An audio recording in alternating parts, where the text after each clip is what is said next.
C'est vrai toutes ces légendes? Ah ben oui, mais je peux t'en donner d'autres que Émilie nous a indiquées. La vieille dame de 107 ans? Oui, tout à fait. Et puis, elle m'a raconté l'histoire de cette canne et de ces canetons qu'on avait perdus en haut de la ville de Corbe et qu'on a retrouvés dans le Sérou.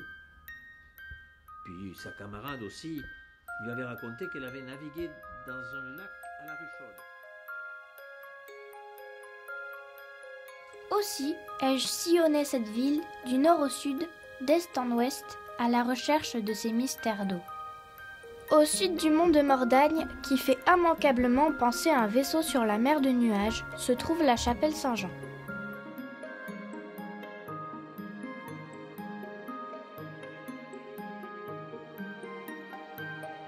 Non loin du bâtiment, une source dont l'eau, d'abord retenue, se déverse dans le lavoir, aujourd'hui à moitié comblé.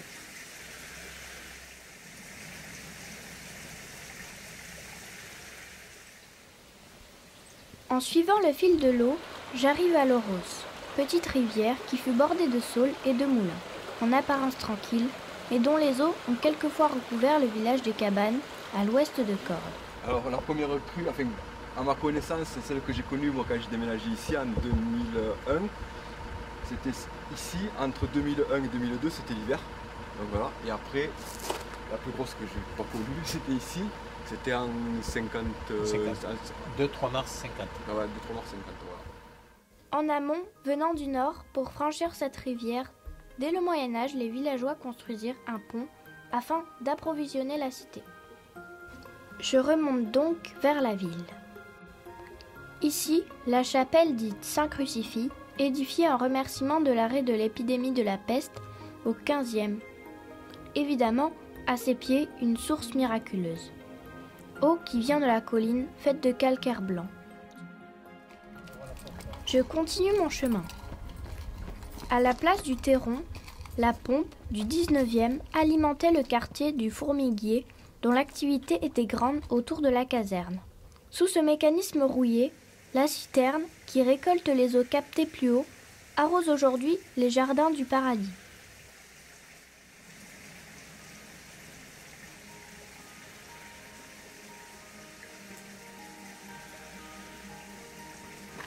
Plus haut, en face du château du Fourmiguier, très tôt, système avancé de défense de la ville, une construction recueille l'eau venant des 3 failles dans le calcaire. L'eau est une préoccupation toujours actuelle. D'où vient-elle? De la pluie. Il faut bien penser à garder cette richesse vitale. Tombant sur les toits de tuiles canal, dégoulinant sur les lauses de bordure, elle est dirigée par les gouttières ou les chenaux.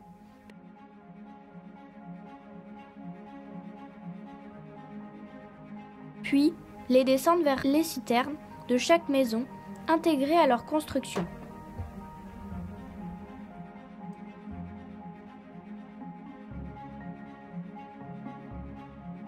Nombre d'occupants actuels les ont fait disparaître ou transformer.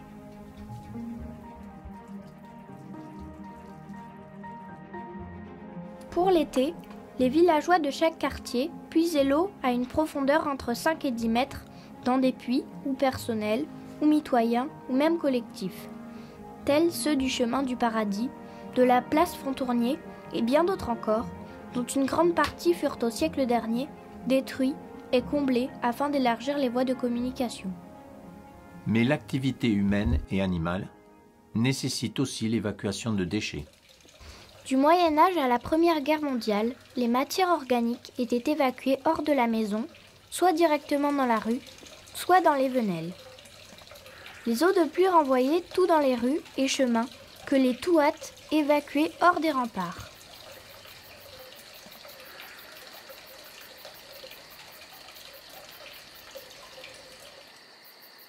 Les matières organiques étaient aussi ramassées et valorisées par la fumure des jardins. Nombre de cochons, laissés en semi-liberté, jouaient un rôle d'éboueur. On peut encore en voir l'emplacement de certaines soues donnant sur la rue. J'arrive enfin dans la ville haute, la plus ancienne, avec des maisons gothiques aux façades ornées de pierres sculptées ayant donné le nom aux bâtisses. Ce ne sont pas des gargouilles. Nulle évacuation d'eau dans ces éléments architecturaux. Par contre, au travers des cours et des rues, de grandes cuves en grès servent actuellement de bacs à fleurs. Ce sont les vestiges du système ancien de décantation des eaux de pluie collectées par des toitures. Avant de venir remplir les citernes, la première eau venant du toit passait par cette cuve, puis se déversait dans une seconde, pour finir dans la citerne, d'où, par la suite, on puisait l'eau avec le treuil. Une curiosité plus grande encore se dévoile lorsque sous la halle, je peux lire sur la plaque de plomb du 15e la légende des inquisiteurs jetés au fond du puits. Il fut déblayé dans les années 1950 par le club de spéléologie d'Albi.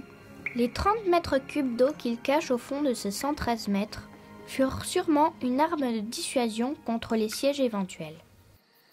Je quitte les rues Raymond VII et continue vers le côté sud et sur le côté de la masse calcaire. Je trouve la rue Chaude.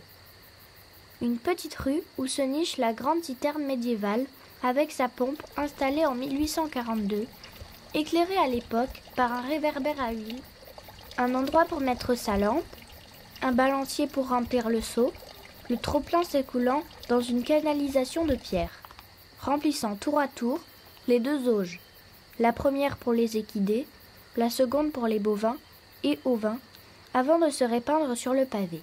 S'échapper par le Touat, rejoignant plus bas le lavoir puis les jardins.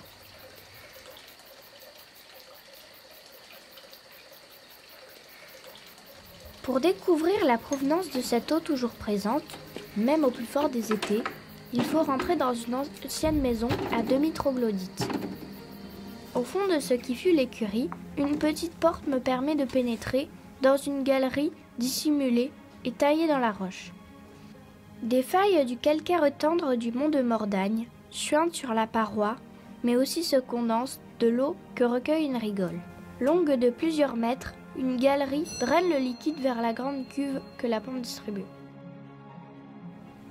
À la même altitude, il est possible de retrouver ce système de captage sous la Barbacane, dont l'eau s'écoule par le Rajol. Malheureusement, les siècles d'occupation de la cité, l'absence de véritables égouts, le manque de connaissances remettent en cause l'hygiène et la potabilité de ces eaux. Bien sûr, chaque habitué était immunisé la majeure partie du temps, mais les épidémies récurrentes faisaient préférer l'eau du bas de la bouteillerie. On peut distinguer sur cette façade une ouverture qui, protégée par une porte, recevait l'eau versée dans le bac en céramique qu'un tuyau rentrait dans la maison. Oh, regarde, qu'est-ce qu'il y a dedans? De l'eau. Et d'où elle vient? Mais tu vois, cette eau, elle vient du pied haut. C'est une eau qui est beaucoup plus propre et c'est là qu'on venait chercher de l'eau pour boire dans la ville de Cordes. Allez, on descend. Ainsi ai-je parcouru durant cette journée la cité de Cordes-sur-Ciel à la recherche de mystères, sources de légendes, que découvert l'architecture de l'eau avec la richesse dont j'ai voulu témoigner.